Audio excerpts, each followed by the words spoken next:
Esses dias eu tava falando com o Léo. Eu conheço uma mulher que ela é um profissional incrível, que ela é muito boa no que ela faz. E eu disse assim, gente, como que pode uma profissional tão incrível, tão competente, Verdade. e ela não consegue crescer, ela não consegue fluir, ela não consegue fazer os projetos. E aí eu virei pro Léo e o Léo me respondeu o quê? São as crenças, né? São as Obviamente crenças. são ideias que ela tem sobre ela, sobre o futuro dela, sobre as pessoas que estão em volta dela, e ela tem essa ideia sobre essas perspectivas e isso a limita, com certeza. Eu gosto de trazer isso para os meus alunos, Amélia, porque ideia é como um câncer, ele toma conta. Quando uma ideia ela é negativa, quando uma crença ela é negativa, ela é como uma metástase. Você acredita completamente e fica paralisado por causa dela. E aí, às vezes, você usa ali um tratamento, mas esse tratamento ele é pontual, e não é um tratamento longo.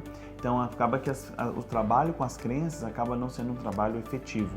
Então, essa pessoa que está me falando, eu a conheço e sei que tem um potencial incrível, como você mesmo relatou, mas a ideia que ela tem sobre ela paralisa. E quantas pessoas a gente conhece que são assim? Eu estava falando agora, nesse final de semana, para o grupo de alunos que se formou, da turma mais recente, que a gente terminou de terapia cognitivo-comportamental, e uma das coisas que eu falei é exatamente isso. Quais são as ideias que você tem sobre você? O que é que você acredita sobre você? Se você acredita que você não é competente, querido, isso vai ser uma profecia autorrealizadora. As coisas na sua vida não vão acontecer como você gostaria. Se você acredita que você não merece as coisas de bom ou de um afeto, de um relacionamento, obviamente você vai permanecer sozinho. E se você tem crenças a respeito de você, de que você não tem valor, que você é uma pessoa perigosa, provavelmente você vai se ver assim diante das suas relações. Então, não esqueça que essas ideias é como um câncer, realmente toma conta. E essa expressão, a Amélia, eu tive, foi no filme A Origem, onde o Leonardo DiCaprio ele faz a inserção, que ele entra nos sonhos das pessoas. Legal. E ele fala exatamente sobre isso, né? Quando a pessoa o contrata, ele diz: eu preciso ser mais do que o seu terapeuta, eu preciso ser mais do que a sua esposa, eu preciso saber de todas as suas ideias, porque uma ideia é como um câncer. Uma vez que a gente implementa, ela toma conta. E é muito interessante porque as ideias, elas vão surgir. Sim. A gente não consegue pensar assim, essa ideia nunca mais vai vir na minha mente, não. Nunca mais isso vai aparecer. Então, não, a gente não tem controle sobre isso. Os pensamentos automáticos, eles vão surgir todos os dias na mente de todo mundo. Então, sim, é importante lembrar que eu tenho pensamentos automáticos, o Léo tem, você tem pensamentos automáticos, mas eu gosto muito daquele ditado que fala assim, que os pensamentos automáticos são como aqueles pássaros que estão sobrevoando a nossa cabeça, mas a gente escolhe se eles vão fazer ninho, sim, ou não. Então, a gente não pode impedir de pensar algumas coisas, né? A gente não pode impedir que alguns pensamentos venham à nossa mente, mas a gente pode ser treinado a ponto de entender, a ponto de dar limite para esse pensamento, de forma que isso não contamine a nossa sim, vida, os nossos resultados, os nossos relacionamentos, né? Você pode gerenciar seus pensamentos de uma forma que você pode mantê-los afastados ao máximo possível ou simplesmente aceitá-los, né? Que é uma outra perspectiva dentro das correntes psicológicas, a desfusão cognitiva. A gente aceita o pensamento quando ele surge, porque ele é apenas um pensamento. E Léo, tu falou sobre algo muito interessante, que são as profecias autorrealizadoras. Então, peraí, quer dizer que a gente acredita em algo sobre a nossa vida e isso acontece? Isso provavelmente acontece, né? Por quê? Porque quando a gente pensa, vamos pensar no paradigma que a gente utiliza dentro da terapia cognitiva. A premissa é que pensamentos influenciam emoções e comportamentos. Essa é uma relação dinâmica, mas que a gente sabe que existe essa primazia. Então, quando um pensamento que eu tenho sobre mim, que eu não sou capaz, isso vai me gerar uma resposta emocional. Qual é a resposta emocional? Uma tristeza, um desânimo. Provavelmente essa tristeza e esse desânimo vão gerar comportamentos, ações. Quais serão minhas ações diante da tristeza? Nossa, poxa, agora eu vou conseguir, agora eu tenho um ânimo para fazer? Não. E aí onde exatamente é o que as pessoas vão fazer? Desistir, procrastinar, chorar, sair para fazer alguma outra coisa. E aí vem, tá vendo que eu sou um fracasso? Isso, aí tá vendo com que essas eu sou... estratégias comportamentais vem o quê? A confirmação. Então, o que acontece? Se eu não sou capaz, logo não faço, qual vai ser o resultado?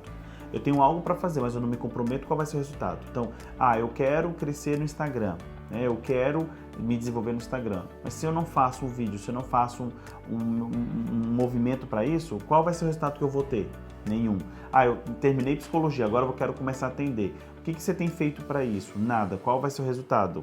Nenhum. Então, a profecia autorrealizadora é uma forma de manutenção desse ciclo negativo de crenças que a pessoa acaba tendo sobre si, ou sobre as pessoas, sobre o seu futuro. Então, a ideia é, quanto mais eu tenho pensamentos distorcidos, mais eu vou ter comportamentos mal adaptativos. Então, uma das questões da profecia autorrealizadora é que se eu penso que eu vou ficar só, muito provável que eu não vou ter relacionamentos saudáveis ou não vou me afiliar, me conectar com pessoas, porque eu já tenho uma ideia preconcebida de que as pessoas vão me abandonar.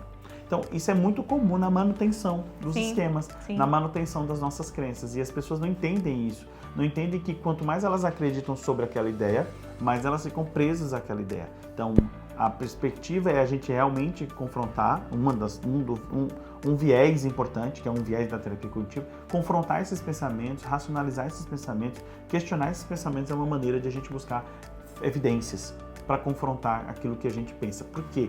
Porque muita coisa que a gente pensa, gente, não é verdade.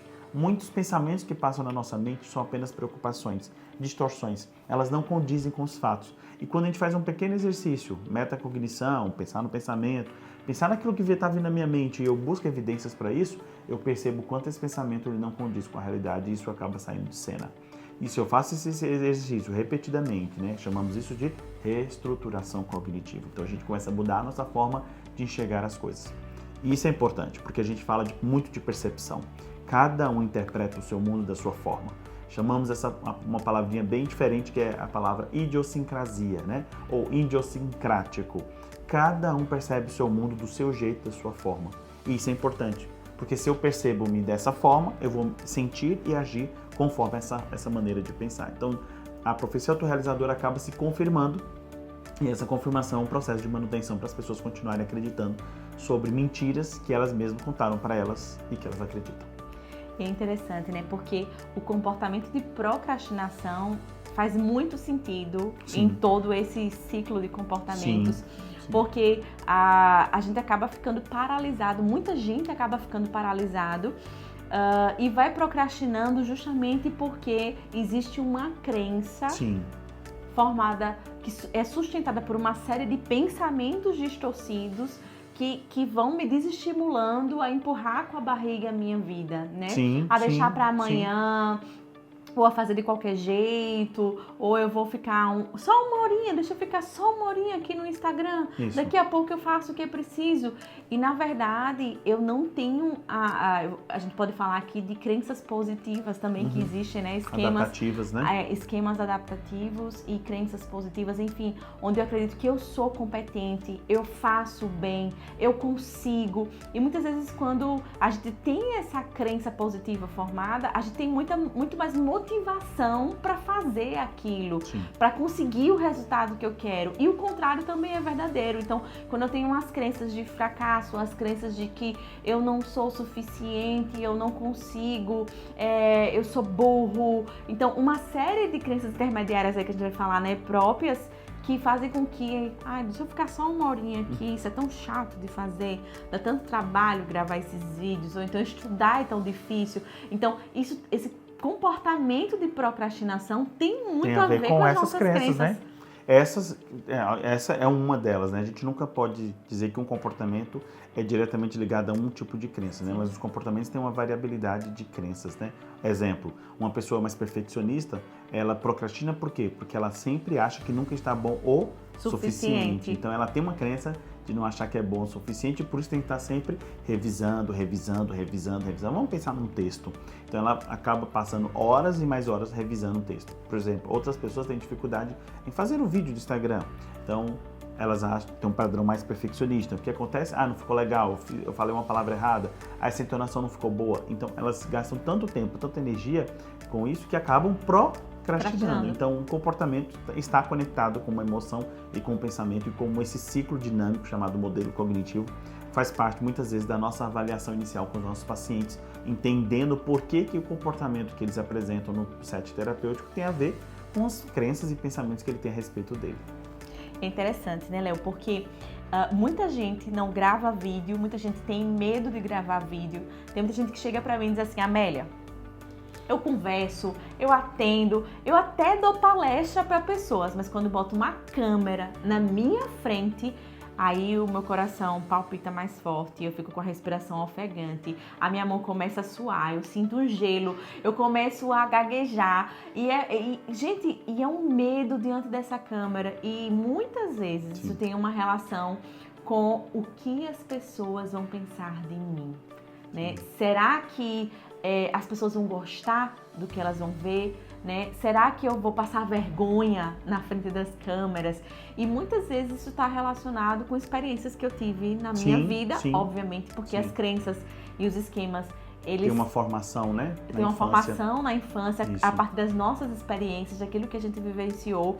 Mas tem muita gente que está deixando de crescer, de aproveitar oportunidades, muitas vezes até é convidado para uma palestra, para gravar um vídeo, para dar uma aula, e não se permite viver essa experiência porque tem esse medo da desaprovação das pessoas. Aí a gente fala de um outro esquema, né? Uma outra forma de pensar, de acreditar na vida.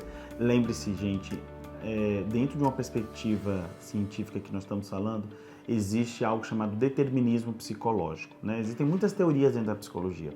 E o determinismo psicológico é algo que Freud foi falar exatamente que o adoecimento mental tinha exatamente uma história. Surgia da onde? Os conflitos inconscientes, tinha a ver com a infância. E a gente vai ver exatamente que essa é uma herança para as psicoterapias, e uma delas na terapia cognitivo-comportamental, na terapia dos esquemas. Esse determinismo psicológico, ou seja, aquilo que a gente aprendeu na nossa infância, aquilo que a gente vivenciou, seja com os estilos parentais, seja com nossas relações de apego, seja pelas aprendizagens sociais que a gente teve, todos esses ambientes fomentaram, e mais a genética, né, que é um componente importante, o nosso temperamento é um componente importante para a formação daquilo que nós vamos chamar exatamente de esquemas. Então, a ideia de que nós carregamos na nossa fase adulta é reflexo daquilo que nós ouvimos, vivenciamos e experienciamos ao longo de toda a nossa história. Então, se você vive, vou dar aqui um exemplo, um recorte. Se você vive, né, por que a busca de aprovação? Né? Existem várias explicações, mas vamos tentar entender dentro dessa lente. Se você tem uma história de abandono, de rejeição, é provável que uma das estratégias que você utilize seja buscar a aprovação das pessoas para não se sentir rejeitado. Mas por que você faz isso? Por acaso? Porque é uma questão da sua personalidade? A sua personalidade é uma composição. Sim. Então, vamos lá para a sua história, vamos entender o que teve nessa história, vamos entender a dinâmica familiar. E aí você vai ver exatamente, e aí tem um filme, que é exatamente Johnny June, que é a vida de Johnny Cash, né, que é um grande cantor americano, e ela, a esposa dele, vai contando exatamente por que ela é uma pessoa que sempre fica em busca de aprovação. E ela fala exatamente por ser a filha do meio, o que ela fazia para ter a atenção dos pais era a mais engraçada. Então ela diz exatamente que a forma dela ser engraçada não é genuíno, era uma maneira de chamar a atenção das pessoas para ser aprovado. Então, ao longo da nossa vida, nós vamos testando estratégias que vão sendo adaptativas ou mal adaptativas. Então imagine que uma estratégia que a June usou foi essa, mas ela poderia ter usado, e obviamente deve ter usado, outras estratégias que não foram tão legais, como por exemplo a passividade, ter dificuldades em dizer não, ter dificuldades em se posicionar. E isso reflete aonde? Nessa ideia de que se eu der um não, se eu disser não, as pessoas não vão gostar de mim. Então, quando a gente começa a entender que a complexidade humana não deve ser explicada simplesmente por um fator, mas por uma visão mais ampla, a gente vai ter exatamente uma ideia de que aquilo que a gente aprendeu na nossa infância, aquilo que a gente vivenciou na nossa infância, repercute até hoje. Então, esse determinismo psicológico é importante para a gente entender que o adoecimento mental que as pessoas vivem hoje, ou as suas dificuldades e problemas que elas vivenciam hoje, não é por acaso. Tem toda uma história por trás disso. E aí, obviamente, a terapia cognitivo-comportamental, a terapia dos esquemas, trabalha nessa perspectiva, com esse viés de entender esse link. O que está acontecendo hoje tem a ver com a minha história. Por que eu me incomodo tanto com essa situação? Vamos para a nossa história. Por que essa situação aconteceu comigo hoje e me gerou tantos prejuízos? Vai para a história. Então, essa correlação, ela é uma liga que não tem como a gente desvincular. E é importante a gente pensar que a nossa história fala até hoje, né? Freud vai chamar isso de neurose de repetição. De alguma forma, o nosso cérebro quer resolver aquele trauma, aquela pendência emocional que não foi resolvida na nossa infância. E a gente vai ver isso aonde? Nas nossas estratégias de enfrentamento. A maneira como a gente lida com a nossa vida é uma explicação, uma razão, mediante ao qual nós vivemos a nossa história. E é muito legal essa construção de entender a formação de transtornos mentais e adoecimento mental nessa perspectiva macro, de que não é um único fator que está diretamente relacionado com o desenvolvimento da depressão. Perfeito. Então, por exemplo, tem pessoas que dizem assim, a mãe dela morreu e depois disso ela entrou em depressão. Ela entrou em depressão porque a mãe morreu. Ela entrou em depressão porque perdeu o emprego. Ela entrou em depressão porque o namoro acabou. E as pessoas acabam correlacionando de forma leiga ali. Mas muitas vezes alguns profissionais ainda não têm esse conhecimento de que existem fatores precipitantes, fatores predisponentes, né, para que esse transtorno seja desenvolvido. E eu acho fantástico a construção que a teoria biosocial traz, que é a de que nós temos uma genética que vulnerabiliza, nós temos um temperamento que vulnerabiliza e junto com isso a gente tem o ambiente, os fatores ambientais. Então essa misturinha aqui de genética com ambiente é aquilo que vai envolver algumas coisas que nós não queríamos para a nossa vida, né? E eu queria que tu falasse um pouquinho mais sobre esses fatores predisponentes e precipitantes, e eu me lembrei muito da história do Coringa no filme. Sim. Então, e aí vamos pensar aqui que terapia cognitivo-comportamental, terapia dos esquemas e terapia comportamental dialética, DBT, né? Veja, nós trabalhamos com perspectivas muito parecidas sobre a personalidade. Então, Beck afirma exatamente a interação, né? Uma perspectiva interacionista da nossa personalidade, né? Uma ideia de que a nossa personalidade é ambiente e genética. Então, isso não é uma ideia nova. E nem é uma ideia de Aaron Beck. Isso é uma ideia lá do construtivismo, né? Jean Piaget, os interacionistas falavam exatamente sobre essa perspectiva. Então, na terapia cognitiva, a gente vê exatamente que a personalidade é a composição de ambiente e genética. Então, os transtornos emocionais então teriam que ter fatores, obviamente, fatores genéticos e ambientais na associação e na combinação para a manifestação de um transtorno, de uma composição. Na DBT, a gente vai ver exatamente o ambiente invalidante, os ambientes invalidantes, e mais a questão da vulnerabilidade emocional. Marshall Linehan vai dizer exatamente que essa vulnerabilidade emocional é uma composição genética. Existem pessoas que têm mais dificuldade de se autorregular. As emoções, quando elas são manifestadas, elas têm frequência e intensidade. E pacientes que apresentam desregulação emocional vão ter muita facilidade de se desregular e dificuldade para se voltar a se estabelecer seu padrão de estabilidade emocional. Então, vai para a terapia dos esquemas, Jeffrey Yang vai usar exatamente a teoria de Bowlby para explicar que a nossa personalidade vai ter combinações entre situações do ambiente, estilos parentais, que são as nossas figuras de apego mais direcionadas, né, modelação, vai ter muita questão da modelagem, né, dos pais, mas também uma perspectiva da genética, o temperamento. Então vejam como a gente está falando aqui de construtos muito importantes para a gente entender que essas são abordagens que partem do princípio que a personalidade influencia exatamente no desenvolvimento de transtornos. E, obviamente, nós estamos falando aqui de transtornos de um modo geral. O DSM-5, o DSM é um manual estatístico que vai falar exatamente sobre os critérios diagnósticos. Então, se a gente vai para a visão médica do adoecimento, a gente vai ter exatamente composições genéticas e composições ambientais. Alguns transtornos mais genéticos do que outros. Então, vamos imaginar, nesse caso da depressão, uma pessoa que o que aconteceu já há um tempo atrás, uma mulher tirou a própria vida, e aí, por quê? Ela deixou uma carta de despedida dizendo exatamente porque tinha sido deixada no altar. Então o noivo deixou ela no altar, ela ficou muito envergonhada, tirou a própria vida. Ela tirou a própria vida por conta do término do relacionamento, por não ter casado? Não. Ali foi um fator precipitante, aquilo precipitou a atitude, que possivelmente tem uma questão impulsiva, provavelmente uma composição de vulnerabilidade emocional, se a gente for pensar na DBT, se a gente for pensar numa perspectiva, né, da terapia dos esquemas, a gente vai ver exatamente a perspectiva do impulso, né, uma tomada de decisão impulsiva tem a ver com temperamento. Então, observe que esse é o fator precipitante, mas o que tem na história de vida dessa pessoa? Por que outras pessoas, a minha pergunta sempre é essa para meus alunos, por que essa pessoa tirou a própria vida e aquela outra que também foi deixada no altar não tirou a própria vida? Por que uma pessoa, quando é demitida, solta fogos e fica alegre porque tem condições de arrumar um novo emprego e outra deprime a ponto de não sair de casa? Estamos falando de percepções, cosmovisões, estamos falando de formas de perceber a vida e cada um percebe a sua vida de uma forma. Então não foi o fato de ter perdido o emprego que gerou isso. E aí vamos lá para a filosofia estoica, que é a base para essas abordagens. O que Epiteto vai dizer? Que não são as coisas que acontecem conosco que nos perturbam, é como a gente enxerga essas situações. A maneira como eu leio essa situação. A minha lente faz enxergar exatamente o quê? Poxa, eu perdi o emprego, nunca mais vou conseguir um emprego como esse. Pô, que vergonha, fui deixada no altar e agora como é que vai ser a minha vida? Então, observe que a maneira como a gente enxerga influencia a nossa tomada de decisão.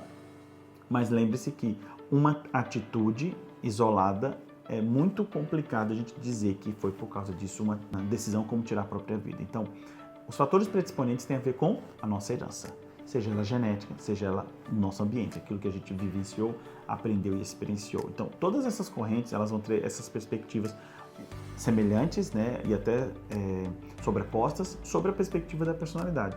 Quando nós falamos em transtornos de personalidade, nós estamos falando essencialmente no núcleo, que a personalidade daquele indivíduo, no núcleo dele, é disfuncional, desadaptativo. Ou seja, se a gente for pensar na perspectiva da evolução, dentro da psicologia da evolução, o que nós vamos ver? Que as características dos transtornos de personalidade, até um certo momento, eram adaptativos. Quando é que isso se tornou mal adaptativo? Exatamente quando os contextos não cabiam mais em determinados comportamentos. Vamos pensar no histriônico, alegre, expansivo, muitas vezes chamativo. Se for pensar na perspectiva da evolução, era necessário para poder ter o quê? O acasalamento, ter filhos, era uma maneira de chamar a atenção de um parceiro. Se a gente pensa hoje num contexto social, esse tipo de atitude acaba se tornando muito mais sendo vista como algo brega, ridículo, ou pessoa que quer aparecer, do que algo adaptativo. Então pense que dentro da perspectiva evolucionista nós vamos ter aí uma influência da psicologia da evolução para entendermos sobre personalidade, transtornos de personalidade e assim por diante. Muito bom. E é legal, né, quando a gente começa a estudar transtornos de personalidade. Eu me lembro que a gente soltou aqui um módulo específico sobre personalidade borderline. E vários profissionais começaram a perguntar: vocês não têm formação sobre personalidade border? Porque é um tema muito intrigante e ao mesmo tempo muito presente na demanda clínica. Sim, é o principal. A gente vai ver um debate muito grande acontecendo nas redes sociais sobre personalidade narcisista, né? Inclusive com algumas frases muito infelizes de alguns profissionais.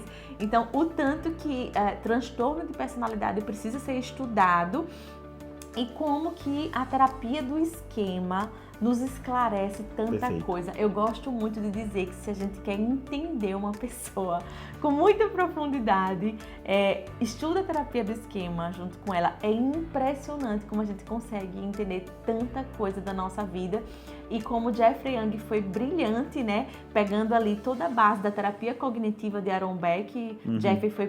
Jeffrey Young foi pupilo de Aaron Beck, começou desenvolvendo pesquisa com ele e chegou um momento que ele viu que a TCC na época tinha algumas limitações para transtorno de personalidade e ele desenvolve terapia do esquema, que no início era terapia cognitiva focada em esquemas, né? E ele desenvolve toda uma série de protocolos amplificando os conceitos de Aaron Beck ali, como o próprio conceito de esquema. E assim, trazendo assim, ferramentas brilhantes para o tratamento de personalidade, né? Sim, ele amplia a visão da terapia cognitiva tradicional, ele vai em busca exatamente dessa perspectiva da teoria de apego para entender essa infância, essa construção dessa infância, né? Desses esquemas iniciais desadaptativos que ocorre ali na infância, né? Os esquemas vão sendo desenvolvidos à medida que essas experiências vão sendo consolidadas, né? As nossas memórias vão sendo formadas, então, primeiro no nível límbico, depois no nível do córtex pré-frontal. Então a gente vai tendo aí exatamente respostas diante de ativações de gatilhos. Então, Jeffrey Young desenvolveu essa perspectiva e a proposta dele é sair um pouco dessa ideia protocolar da TCC padrão para ir para uma perspectiva como olhando muito mais a questão da dinâmica do indivíduo. Então, olhar o ambiente, olhar o temperamento, a formação da personalidade. Essa personalidade vai ter faces, vai ter modos. Então, é uma terapia que inicialmente começa com uma perspectiva cognitiva, né, uma ideia dos esquemas, e depois ela vai ampliando exatamente na ideia de que essa personalidade tem formas de atuar. Essas estratégias são formas comuns que o indivíduo usa, padrões autoderrotistas ao longo da vida. Sim. Então, eu entro num modo protetor desligado, né? Que é eu me desconecto emocionalmente das coisas. Eu amo quando ele fala que os modos são facetas do self. Isso. Gente, é impressionante. Roupas. Eu gosto de dizer que são roupas do self. São roupas que a gente usa em momentos diferentes. Em momentos diferentes, sim. Então, eu posso usar agora a roupa do Capitão América, né? Totalmente bloqueado, evitativo. Posso agora usar a roupa do Hulk, vamos usar personagens da Marvel, né? O Hulk, né? A raiva, a explosão, né? Eu posso entrar exatamente num... Então, a gente pode exatamente pensar que esses modos são maneiras de se comportar mediante as ativações esquemáticas. Ativações quais? Que ativações essas? Aquelas que tocam em temas que repercutiram na nossa infância. Temas sensíveis. Temas que trouxeram dores, que trouxeram informações relevantes da nossa experiência de vida. Eventos estressores, eventos traumáticos. Sim. Então, quando uma situação parecida acontece de novo na nossa vida, o nosso cérebro já liga a sirene. Sim. Sinal de alerta, risco de vida ou morte e toda aquela carga emocional, né? Sensação fisiológica, então o frio no peito, a raiva, Disparo, o medo, né? O coração acelera e aquele pensamento, ele vai me deixar, ele vai me trair, ele tá mentindo pra mim, vai dar errado, alguma coisa ruim vai acontecer. Então isso é ativação esquemática. Sim. E é muito forte. E é interessante que quando isso manifesta, porque não é algo desconhecido, pelo contrário, é algo conhecido por nós, é algo conhecido pela nossa estrutura, nossa arquitetura cerebral, né? Nós temos redes neurais que armazenam essas informações. Então, essas ativações, elas ativam imagens holográficas, elas ativam dores, emoções, Memórias. Respostas fisiológicas. O quanto a resposta fisiológica a gente tem a ver, cada vez mais a gente vê as pesquisas, né, dentro da perspectiva da neurofisiologia, mostrando exatamente ativações do pensamento e a resposta fisiológica, não só emocional, mas eu falo da resposta cognitiva. Então, as combinações desses sistemas que estão sempre sendo ativados por gatilhos que têm a ver com temas da nossa história. É importante deixar claro, nem sempre as pessoas têm traumas. Exatamente. Porque hoje trauma virou doce na boca Sim. do povo, né? E Trauma, existem trauma, conceitos trauma. diferentes sobre trauma. Isso. Mas o conceito que a gente entende exatamente o trauma é dentro da perspectiva do DSM, ou seja, o que é um trauma dentro da perspectiva de um manual estatístico de transtornos mentais. Então, a maior parte das pessoas não vão ter traumas, elas terão adversidades. Eventos E essa estressores. é uma palavra que eu gosto de utilizar. Aborrecimento. Todos nós passamos por situações estressoras ou adversas na vida. Difíceis. E, gente, tem situação difícil que é difícil, Sim. mas não é um trauma. Sim. Então, a gente precisa entender que existem essas critérios para definir o que é um trauma. Exatamente. Para a gente não banalizar a palavra trauma. Mas a ideia dessa perspectiva, e eu lembro exatamente que, olha como são as coisas, né? Eu estava dando uma aula de neurobiologia do trauma e eu estava falando exatamente sobre um experimento que os dinamarqueses fizeram com os porquinhos, mostrando exatamente que os porquinhos que são desmamados precocemente, se separam das suas mães precocemente, sofrem maior nível de cortisol no sangue, né? Eles vão medindo isso e vão vendo o nível de estresse. E o cortisol é um hormônio, né, que afeta diretamente o cérebro.